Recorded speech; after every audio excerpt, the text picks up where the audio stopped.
বাংলা নববর্ষ 1432-কে বরণ করে নিতে হাতীবান্ধা উপজেলায় মেতে উঠেছে নতুন সাজে।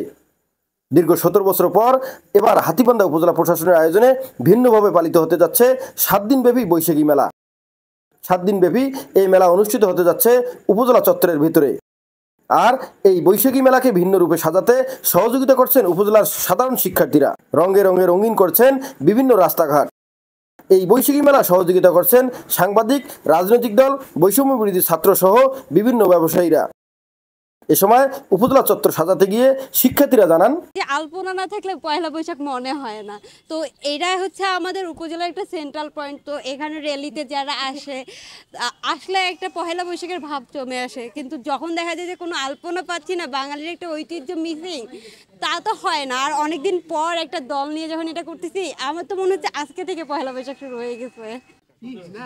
আসলে ছোট যখন ছিলাম তখন বাবা মার হাত ধরে আসছিলাম। রিসেন্ট অনেক বছর থেকে এটা এবার 2025 সালে নতুন বছর, স্বৈরাচার সরকার ছাড়া এবার আমরা একটা আয়োজন করছি উপজেলা প্রশাসন। আমরা তাদের সার্বিকভাবে সহযোগিতা করতেছি। এই যে আলপনার কাজ চলতেছে আমরা সাধারণ শিক্ষার্থীরা যারা আছি আমরা সবাই সব পাশ দিয়ে সাহায্য করতেছি। ইনশাল্লাহ কালকে আপনারা সবাই দাওয়াত থাকলো, আপনারা আসিয়েন আমাদের শোভাযাত্রা।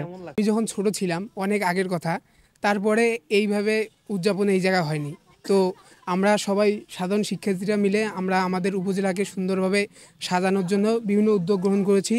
আপনারা ইতিমধ্যে দেখেছেন যে বিভিন্ন গ্রাফিতির মাধ্যমে আমরা হাতীবান্ধাকে সাজিয়ে তুলেছি।